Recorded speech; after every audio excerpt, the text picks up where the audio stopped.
सहनाववतु सहनौ भुनक्तु सह वीर्यं करवावहै तेजस्विनावधीतमस्तु मा विद्विषावहै। ॐ शांति शांति। We'll continue our journey of Mundaka Upanishad, second khanda of first Mundaka. Third verse, not third, fourth verse. Kali karali cha manojava च सुलोहिता या च सुधूम्रवर्णा स्फुलंगिनी विश्वरूपी च देवी लीलायमाना इति सप्तजिह्वाः. So in the beginning of second khanda, Rishi is talking about Agnihotra and all the various yajnas and homam. So continuing on that, for this fourth verse, the meaning of that in English is Kali, Karali, Manojava, Sulohita, Sudhumravarna, Sphulangini, Vishwarupi. These are the 7 divine flickering flames or Jihva. That means 7 types of flames. So they kind of analyzed and named them differently for all the 7 different types of flames. If you look at closely to any fire ceremony, any homam, you'll find one or more of these 7 types of flames. The first is Kali, the black one. Kali is black. Second is Karali, terrific one, very enormous, frightening type of flame. Manojava, the one who is as swift as mind, meaning a flame might be moving very quickly. So that type of flame. Sulohita, Lohit is red color, so reddish in color. The flame could be yellowish, little bluish, or reddish. So reddish one is Sulohita. Then Sudhumravarna. Now Dhumra is smoke, so kind of smoky color. So we have seen smoke also emanating from the fire flames. So that is Sudhumravarna. Sphulangini. Sphulangini is like sparkling. So sometimes whatever we offer in the flame, that can create sparkles. So that's sparkling flame. Vishwarupi. Vishwa is universe. So like universal form. Now what is universal form? So there is fire everywhere. So that means there is Ushma or there is Urja or there is some kind of vibration happening throughout the universe, and that is Vishwarupa. So these are 7 types of flames. Fifth verse. Eteshu yashascharate bhrajamaneshu yatha kalam chahutayo yadadayan tam nayantyetaha suryasya rashmayo yatra devanam patireko adivasah. Meaning of that is, he who performs his ritualistic sacrifice when these flames are resplendent and offers oblations at the right time is carried by the rays of the sun to the place where the king or lord of the gods reside. So what Rishi is saying here, why Agnihotra is very important, because when we perform Agnihotra or any type of yajnas, the 7 types of flames can appear, and when it is right time, meaning it is rightly prajwalit, very well prajwalit, flamed, at that time offer ahutis. And ahuti could be anything, wood, ghee, some types of herbs, especially durva, and people can offer anything, including sweets. Sweet meaning not the one found in the shop, but usually the sweet set prepared at home. So those type of sweets, jaggery, sugarcane juice, even dry fruits, everything can be offered. Even green fruits also can be offered to flames. So all these ahutis, when the yajna is in good flames, it is very well lit, then offer. Now offering must follow with some mantras. So it can be anushtan. So Navratri is starting from tomorrow. So we can do Anushtan on 8th or 9th of the Navratri. And you can chant any mantra along with every Ahuti, like Navarna mantra, Om Aim Rim Klim Chamundayai Viche, or you can use Saptashloki Durga, or any mantra that you would like. If you are given mantra by Guru, if you have a Guru, then use that. Otherwise, Om Namo Bhagavate Vasudevaya, good enough. And then in the end, Swaha. So whenever we offer Ahuti, it must be using these fingers and thumb. So second and third finger and thumb. So like this, you have to offer Ahuti in this manner. Somebody just throw. That is not respect, or that is not the proper way. And this is called Mrugi Mudra, like a deer. This is Mrugi. So we have to offer Ahuti in that manner. Just let it fall. So that's the right way of doing it. So here Rishi says that when this Ahuti is offered at right time, rays of the sun, let's say uh, usually the fire ceremony is done during the daytime, so there is sun. Even though there can be clouds, but it can still, the sun rays will still be coming to earth. And they take this Ahuti or whatever energy or whatever it creates, take to the place where king of the gods, Indra, resides, meaning it takes to the up above the sky. So Dyuloka. Dyuloka is the word that is used in Rigveda. So whenever we offer something in yajnas, so that offering becomes, or that physical matter becomes metaphysical or in the energy form, and that goes upward and goes into the land of or the place of king of gods, Indra. And that is important. Sixth verse. एह्ये हिति तमा हुतयः सुवर्चसः सूर्यस्य रश्मिभिर्यजमानं वहन्ति प्रियां वाचमभिवदन्त्यो अर्चयन्त्य एष वः पुण्यः सुकृतो ब्रह्मलोकः. Meaning of that is, the oblations offered appear to the sacrificer and carry him or her on the rays of the sun, welcoming him and praising him with sweet words. Come, come, this is the holy word of Brahma that you have attained with your good works. So this goes back to our discussions on fire, right?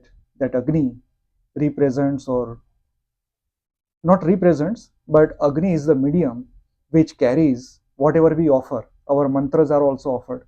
Ahuti is also offered. So all those things are carried with whatever that state of the flame is to the upper world, meaning to the physically to the, whenever there is flame, whenever there is smoke, it goes upward in the atmosphere, right? So that is at the physical level. But at subtle level, whatever happens while offering Ahuti is within our body, within our mind. So that takes us closer to Brahma, Brahma Loka, meaning that takes us closer to the Atma Sakshatkar. So that's what Rishi says. But it does not mean that we hire some 11 Brahmanas or 5 Brahmanas and let them do all that work on behalf of us while sitting at our home and they do somewhere else. It's not that. We have to participate. Any yajna or homam that we do, okay, for our mental satisfaction, if there is no feasibility, then we can do, but it's only for mental satisfaction. But if we really want to benefit, we really want to have benefit of Atma Sakshatkar, we must be present and we must offer Ahuti with mantras. And this is one of the sadhanas we can do. And Navratra is the right time, especially Sharada Navratra, that is starting from tomorrow. Because this is perfect time. Whatever celestial bodies in the sky, they kind of help in doing this Atma Sakshatkar during these times. Because sun is in particular nakshatra this time, moon changes very quickly, but rest of the planets, they are also aligned. Vishnu Nabhi, that is also aligned properly. It is closer to the sun. So whatever we do during Sharadiya Navratra, that helps us achieving this goal of Atma Sakshatkar. So I encourage every one of us to do at least Homa on Ashtami or Navami of Navratri. Whenever you can do, it doesn't matter. Morning, afternoon, evening, night, doesn't matter. You just have, I mean, whatever time is available to you, do it. So that is going to be very beneficial. It doesn't have to be very exotic, like 2 3 hours. You can do 15 20 minute home, just simple home, right? So if you follow any Gita Press booklet on how to do Havan or Yajnas, that is sufficient. Any simple steps, like first we pray to Ganapati, Ganesha, then we pray to the Mother Earth that, and the asana we are sitting on. Then we pray to our Kul Devta, Kul Guru. Then we pray to Saptarshis. Then we pray to all the Kshetrapalas, meaning all the all the beholders of every field. Then all the Lokpalas, meaning there are 14 lokas. So every loka has one authority, one controller, and we just offer them. If we don't know the name, that's all right. We just remember them. Then our uh, Kuldevta, of course, and Panchayatan, Panchdevas. So Panchdevas, any form of Vishnu or Narayan, any form of Adya Shakti, any form of Ganesha, any form of Shiva, any form of Surya. We usually pray the first four, but we have forgotten to pray Sun, Surya Narayan. That is our Pratyaksha Deva. So we also must include that as part of it. And then all the Rishis, whoever you can remember, at least Saptarshis. Then Ashtachiranjivin, and then Ashtachiranjivi, let me name them. Usually it is said that Sapta Chiranjivis, 7 Chiranjivis, but I always add eighth one, and that is Markandeya Rishi, because Markandeya Rishi is alive from the previous universe. He is still alive, and he came into being from past universe to our universe, and he is the one who kind of popularized Mahamrutyunjaya mantra, Om Trembakam Yajamahe. So that is first Chiranjivina. And then in our times, Sapta Chiranjeevis, Bali Raja, Bhagwan Parshuram, Hanuman, Dada, Mahatma Vibhishan, Bhagwan Vedvyas, Mahatma Krupacharya, and Mahatma Ashwathama. So these are 8 Chiranjeevin. Then Panch Mahasati in our times. So who are the Panch or 5 Mahasatis? Mata Ahalya, Mata Tara, Mata Mandodari, Mata Kunti, Mata Draupadi. These are 5 Mahasatis. So we also must remember them. And then any sadhu, sannyasis, gurus, muni, acharya, mahatma, bhakt, sant, whoever you can remember. And then follow the steps to ignite fire using camphor and some wooden chips and ghee and all that. And then do your ahuti, like offer with mantras. And always mantra followed with this word swaha and then offer. So do maybe 15 20 minute home at least. So that will really help you. That's my personal experience, and we all must do that. Yes. Yeah, yeah, sure. Yes, but our Purana says when this Manvantar is going to end, in the next Manvantara, he is going to be Ved Vyasa.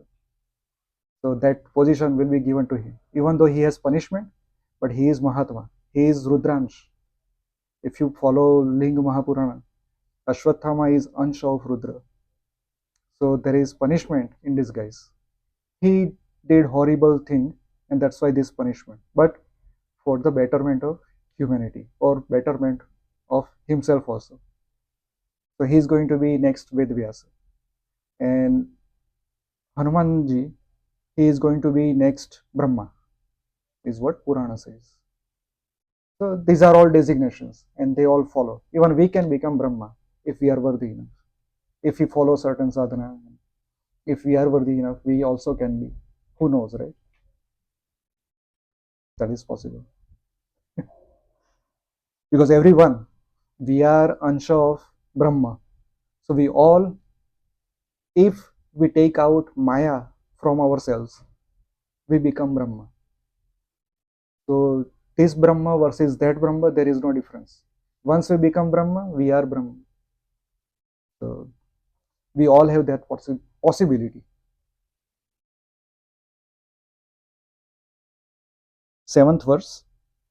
प्लवा येते अदृढा यज्ञरूपा अष्टादशोक्तमवरं येषु कर्म एतच्छ्रेयो ये अभिनन्दन्ति मूढा जरामृत्युं ते पुनरेवापि यन्ति.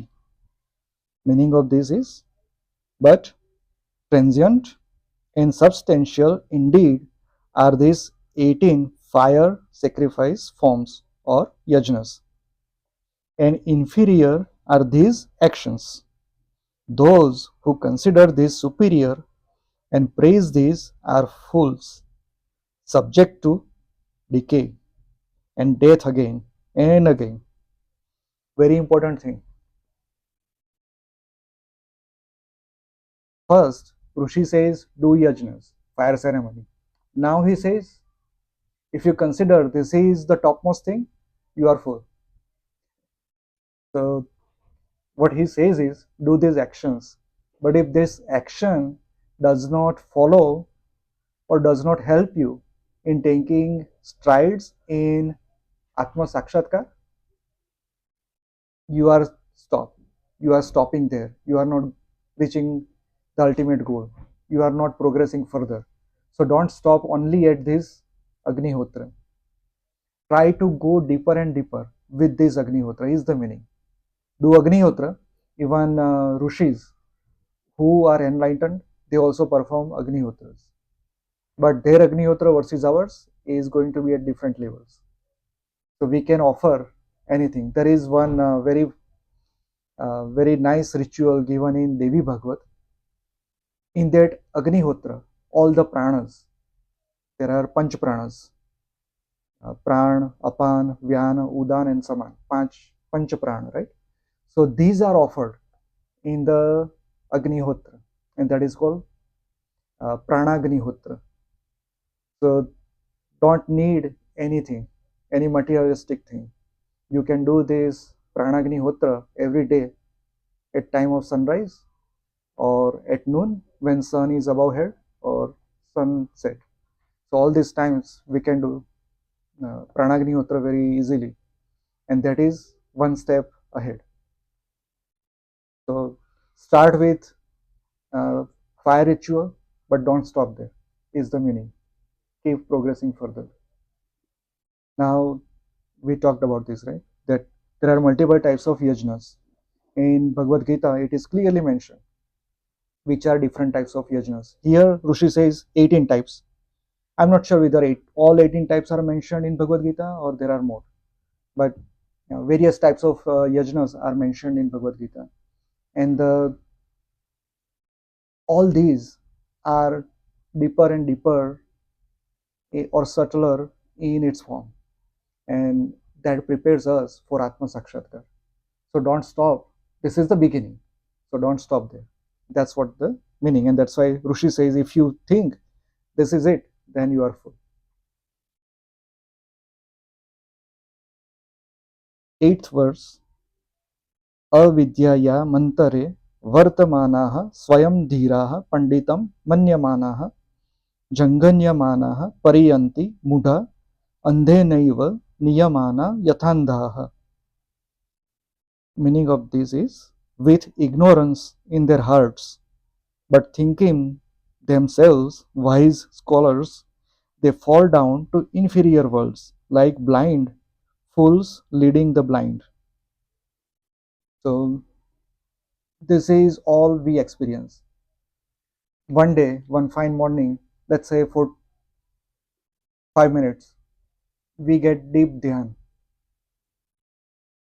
Or if we read something very deeper in philosophical, or if we read and understand what is said in a particular Upanishad, we think, oh, I know a lot. I am my head grows now. I am bigger than others. So stop there. Don't let your mind overcome your wisdom, is what Rishi says. Ninth verse. अविद्यायं बहुधा वर्तमाना वयं कृतार्था इत्यभिमन्यन्ति बालाः यत् कर्मिणो न प्रवेदयन्ति रागात् तेनातुराः क्षीणलोकाश्च्यवन्ते. Meaning, when faced with great ignorance, the childish ones get incensed by passion and believe we have achieved our objective. But when their good works are exhausted, they fall down to transient, inferior worlds. So, whatever we gain in this life by doing any particular sadhana or study or anything, that gives us something spiritually, right? Anything can happen to us. One fine morning we think, oh, this is what I thought about and that happened. And we think, oh, this is some kind of siddhi, so I achieved this. So uh, everything, anything we do, any karma that is done to achieve Atma Sakshatkara or enlightenment gives us something. But these siddhis are like uh, a pitfall, and we must be aware that we must not fall for it and keep progressing until and unless there is Atma Sakshatkar. Even after Atma Sakshatkar, we have seen in other Upanishads that we must not stop. We must continue our journey because our ultimate goal is to become Brahma. Atma Sakshatkar is just first step. It is just the first step, and there are many more to come. So we must not stop. 10th verse. इष्टापूर्तं मन्यमान वरिष्ठं नान्यञ्चेयो वेदयन्ते प्रमूढाः नाकस्य पृष्ठे ते सुकृते अनुभूत्वेमं लोकं हीनतरं वा विशन्ति. Meaning, when enjoying the fruits of their actions, the fools think this is the best, there is nothing better. But after they experience the fruits of their actions, after their share of heaven is exhausted, they enter inferior worlds. It's not like entering inferior worlds physically, it's just the state of mind. We come back to our original form, we start doing all the worldly things, and we are back to where we were. So, always, that's why Bhagavad Gita clearly states Swadhyaya. So, that is very important. Keep doing every day without failure. If you miss a day, you have taken step backward. So keep progressing. It does not mean we are taking steps backward, but just it's a caveat or a warning that this is like every day you have to practice, practice, practice. Last week I was watching a video by uh, Pandit Bhimsen Joshi.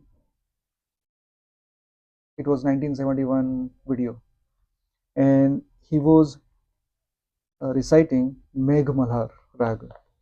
The way he was singing, his whole body kind of started singing. His actions and the way his movement were happening, as if he was in a different world, he was in a different realm, and that's how he was singing. And then the narrator said, Pandit Bhimsen Joshi, I think at that time he was in his 50s. He used to do Swadhyaya Riyaz for 14-16 hours a day. Even at that level, he used to do sadhana 14-16 hours a day. And how much time we devote for our Atma Sakshatkar? Probably nothing, right? So the way Pandit Bhimsen Joshi achieved that epitome of music, singing, is through sadhana. So sadhana is very important, no matter whatever we do. Even that's our experience, right? Let's say we were young, We started learning bicycle. We fell many times, and then after over the period like 2 3 months, we become like a champion. We do all types of stunts. So that is our sadhana. Even in school learning, we have to do practice. There are mathematical equations, some theories, and we need to practice, keep practicing. That makes us champion. Similarly, for the sadhana or Atma Sakshatkar, we have to practice not even every day, every moment. This is hard to achieve, but if we can, our all the actions, let's say uh, mothers or females of the house, they are in daily chores, right? You have to get up in the morning, prepare this, that, take care of uh, many things. Even males of the house, they have to do many certain things, help and all that.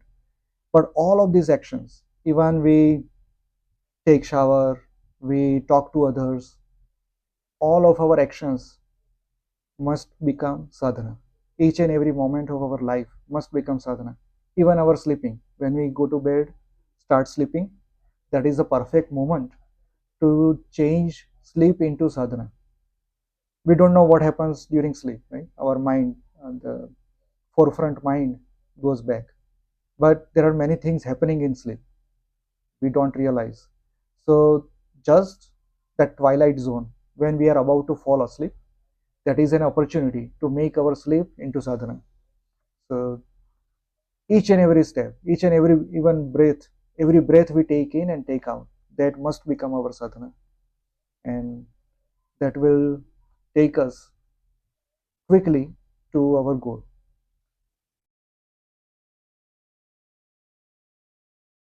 11th verse. तपः श्रद्धे ये ह्यपवसन्त्यरण्ये शान्ता विद्वांसो भैक्षचर्यां चरन्तः सूर्यद्वारेण ते विरजाः प्रयान्ति यत्रामृतः स पुरुषो ह्यव्ययात्मा. Meaning, but those who practice austerities with faith, who reside in the forest with perfect peace and knowledge, who practice and live in asceticism, they walk through the door of the sun to where that pure, immortal Purusha lives. And this also is very well mentioned in Bhagavad Gita. And we know the story of Bhishma Pitama, that he chose to leave body when the sun started moving in the north. Because in Bharat, the Bharat Pradesh, that is in a northern hemisphere, we all know. So he chose that time to leave the body. So here, what Rishi says is, now tapa and shraddha, though they said that going into forest and in perfect peace and knowledge, that's how they used to do tapa in old times. But in today's world, it is very hard to find such spot. Even though uh, if we go to some place distance in forest, we'll find some visitors, some travelers. They all roaming around because I mean humans outnumbering everything and taken over all the lands possible. Maybe Amazon, but who dares to go there? So there are certain places we should go, and even though every day is not possible, maybe a day if we spend with nature is what the meaning is. So if we spend some time with nature where there is peace, there is no, if possible, no artificial lights or no artificial or no technology or nothing, just sit there with the river, with the trees, and with the birds or animals. Not animals, but birds are fine. So spend some time and then do some kind of maybe meditation or chant or any type of stuff we can do. That helps because we are so much entangled in our daily lives. So it really helps doing all these things. And so this Uttarayana is mentioned here. That is doorway to that Hiranmaya Purusha. Sun, if we look at our solar system, the biggest object is the sun. And we know that moon affects our mind. I mean, that is proven thing. And sun gives life. Without, let's say, sun doesn't rise, or if rises, but there are clouds for a year, there is no sun ray falling on land, then we all will be like dried. We all will be without prana shakti. So that has it has some effect. So it is kind of a doorway to something higher or something above, is what Rishi says. And though science does not prove or does not say anything clearly on that, we we cannot detect, right, with our modern equipments. What happens if somebody leaves body during the first 6 months of Uttarayana? I mean, when the sun starts from winter solstice up to uh, summer equinox, during that time frame, whatever happens to the body when somebody leaves the body, or to that atma, we don't know. We don't have equipments to measure, but we have to have some faith in these words. Even Bhagavad Gita mentions that whoever leaves the body during this Uttarayana phase, during the daytime and during the Shukla Paksha, which is the waxing moon period, the 15 days, during that time, if somebody leaves the body, that soul goes to the higher world via sun. In the other 6 months, meaning when the sun is southward in context of northern hemisphere, somebody leaves the body at night time or in the uh, Krishna Paksha or the waning moon.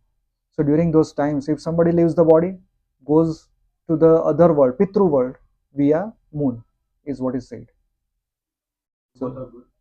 Both are good. I mean, we don't have choice, right?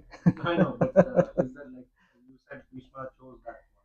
He could, because he was one of the eight Vasus. But was there a reason behind it? What are equally good? See, it is said, if we remember Kathopanishad, even Sri Krishna said in Bhagavad Gita that Uttarayana Uttarapath is something takes you higher, whereas path of moon or Dakshinayana takes you to Pitru's world and you come back, meaning you do not make any progress. One path is progressive, the other there is no progress.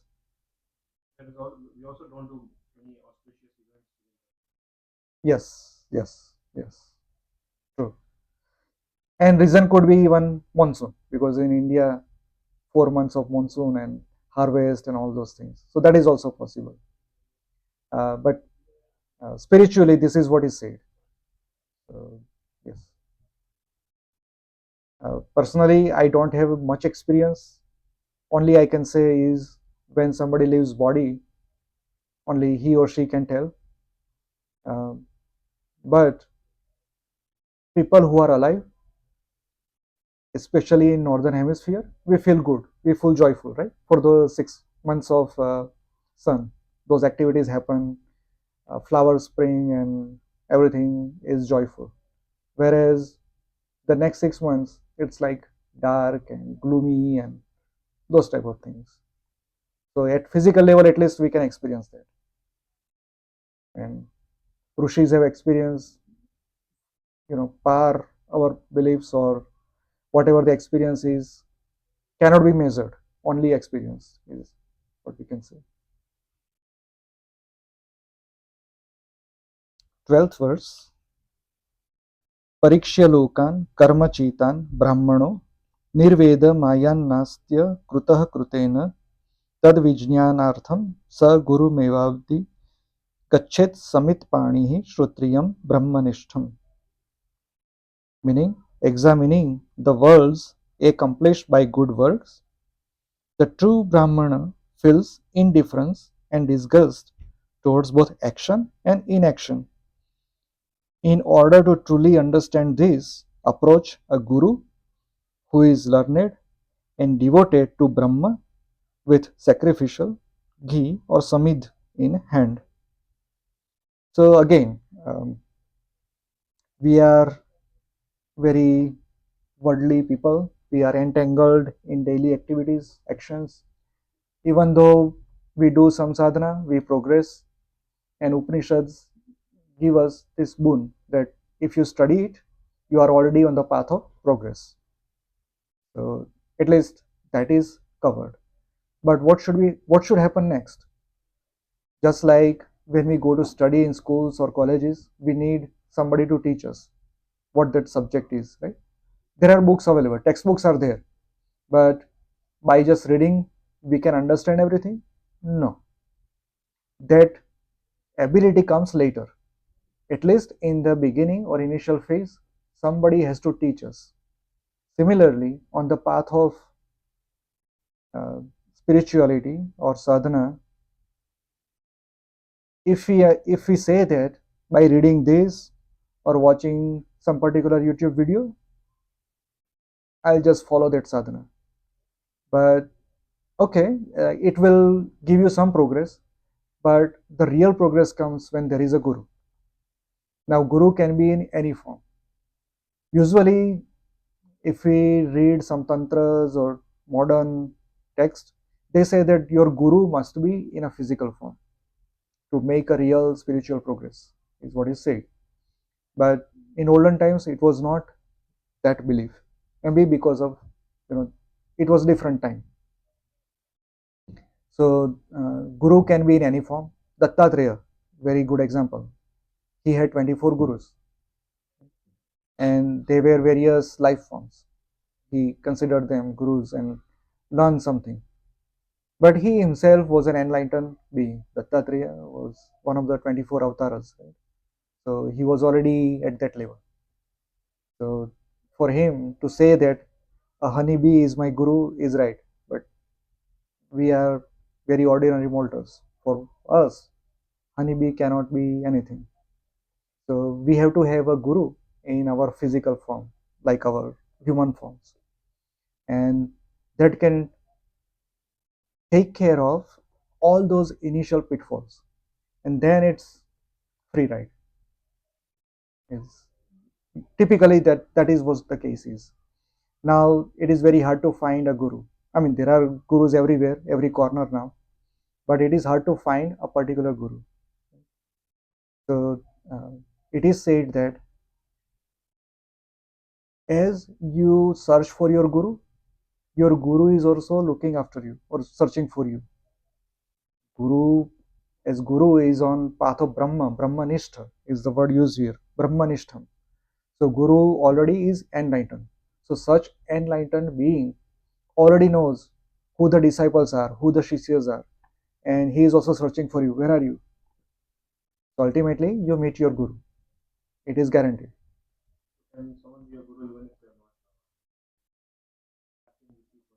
Of course, at least that guru is in physical form is said. See, without physical form, guru has enormous power. But to create that nishtha in you, shraddha in you, if guru is in physical form, that is better. Even though the guru is like talking to million people. Yes, yes, yes. But still, that can be aligned with what the scriptures say. Yes. Now, here is the process. So, if you think somebody is your guru, it doesn't work that way. You have to have some kind of initiation from the guru. Usually it is called Shaktipat or Diksha is what these are the words we use, and there is a process for the guru. Every guru is different, and they may dictate, this is the Diksha to you, you are now my disciple. This is Shaktipat to you, you are now my disciple. Then it is a formal relation. Then you don't have to be, just one on one. You could be one of the millions. But as long as you have a Diksha or Shaktipat or any type of initiation, it is guaranteed. Then, even though that guru is inferior, now here the thing, we see that there are many different levels of gurus, right? Here the word is used Brahmanishta. But do we know if our guru is Brahmanishta or has experience of Brahman? We probably cannot. Maybe our interaction with the guru over the period will tell us. But it is said per Guru Gita. Guru Gita is a text by Dattatreya. According to that, once you get initiation, a Shastrokta initiation, per the Shastras, Diksha or Shaktipat or whatever, once you get that, then Guru, his or her level doesn't matter. Then the Guru Tattva, that element of Guru, all the Gurus are interconnected to Brahma, right? It is Brahma itself. So that Brahma will take care of it afterwards. But you have to have Nishtha, devotion. And there is very good shloka or mantra from Guru Gita. According to that, uh, Dhyanamulam Gurur Murtihi. So Guru's form is the object of or subject of dhyana. Puja Mulam Gurur Padam.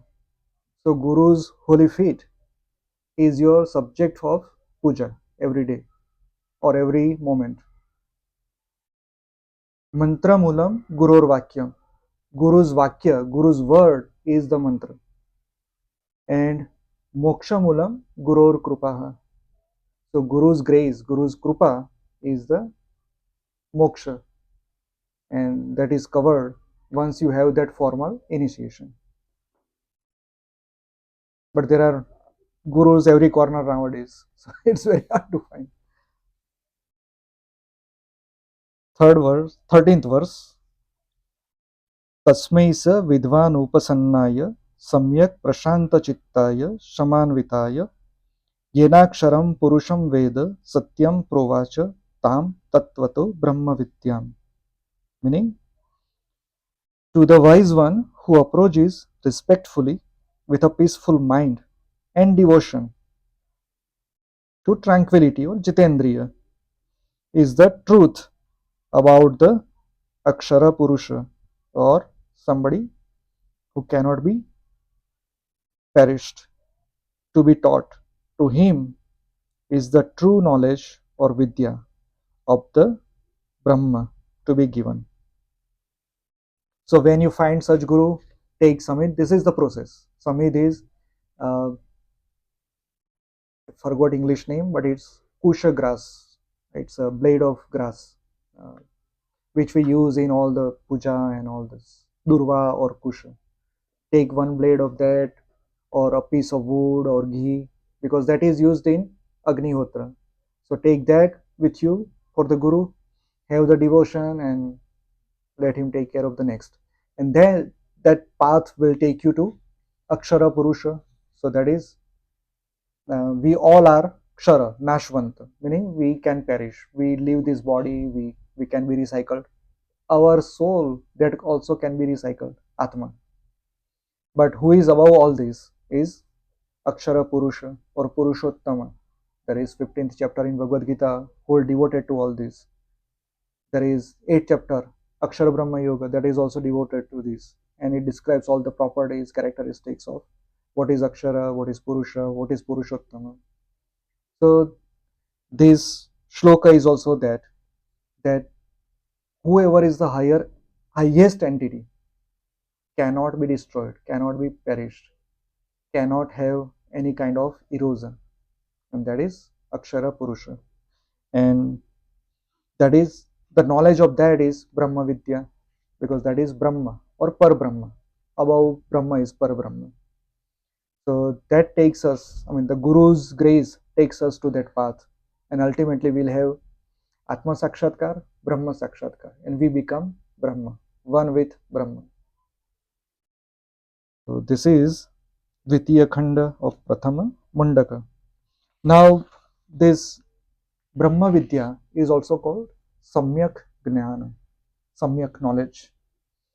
It's a word used by Jains. Samyak Jnana is very well popularized by Jain Mahavira. Uh,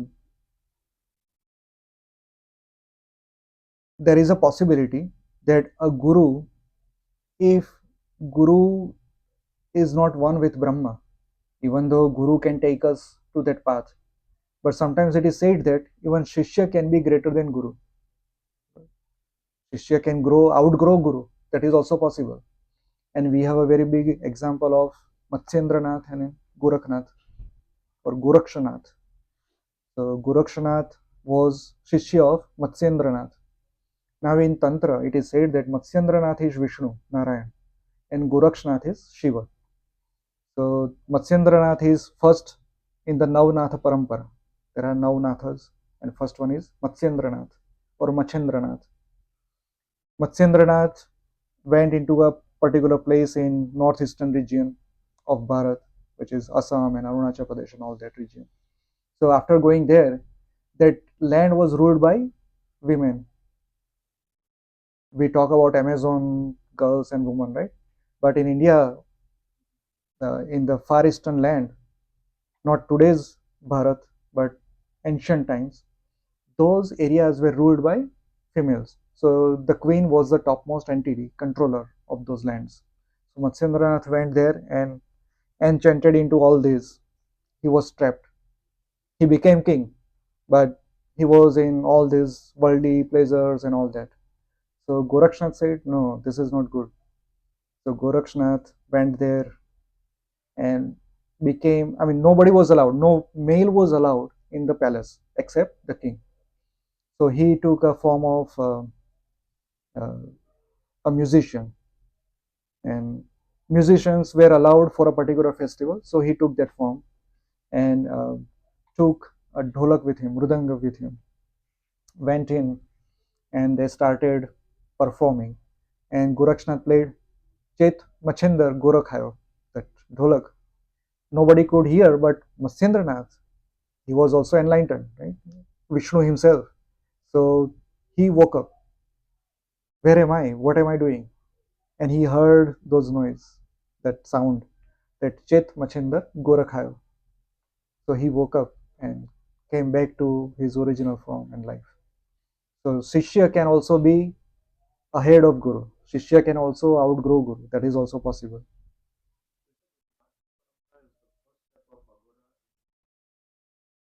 Who is Aghora, right? Aghora is Shiva. That word somehow is frightening or dangerous, but it is not. So there are 11 mantras of Shiva, and Sadyojat mantra, Aghora mantra. These are all Shiva mantras. And Aghora is which is beyond the worldly knowledge, meaning Paravidya. Paravidya is Aghora, which gives you light. That is Aghora. What is Ghor? Ghor is dark, our life, our world. And Aghora meaning beyond our world, which is Brahma. So that is Aghora, and that is Nath Parampara. And today's Chief Minister of Uttar Pradesh, he is from that Parampara, Yogi Adityanath. He is the chief of Gorakshamat. So he is in that Parampara.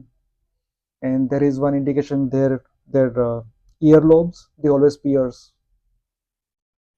Uh, they have big earrings. So it's their symbol.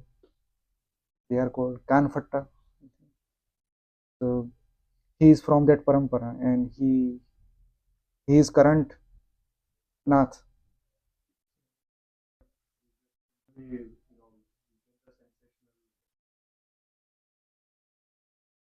Yeah. Yeah, they, for them everything is Brahma, right? For them everything is Brahma. If you ask them, eat this stand, they'll start eating. Everything is Brahma. So they are so fierce, meaning not to scare us. They can scare us only because they don't want to get into our interaction. For many of the Agoris, we are very inferior. They don't want to be in contact with us. So they do all these theatrics. But for them, everything is Brahma. There is a sant, very big sant, uh, Tailanga Muni or Tailanga or Trilanga. I'm I, I'm forgetting his actual name. Tailanga or Trailanga is his name. When he went to Kashi Vishwanath, right? Kashi Vishwanath, such a sacred place, and Kashi Vishwanath, How do we do Abhishek? Milk and panchgavya, ghee and madhu and all that, right? So all these sacred things. How did he perform Abhishek? With his urine. And it was perfectly acceptable. Nobody interfered because he was at such a level. For him, every particle in this world is Brahma.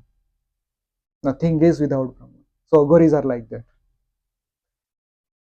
But we don't like it, right? I think we have 5 more minutes. We'll not start the second Mundaka. Because I have one request also. Yes. Every time I do feel like, once I go back home, like tomorrow, day after, like half of what we learned here Right. is gone. That's fine. And I keep thinking, of course, the YouTube is there, so I just Right. do that. But Right. for that long stretch, I'm not able to. So one request is, at the end of each class, Right.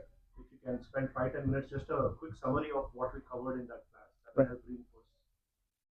Well, I think then we lose the objective of this class. See, what is the objective? Not even this class. What is the objective of Upanishad? Upanishad is no, not even study. Get the experience. So if you forget what is said here, that's fine. There is nothing to remember. There is no examination.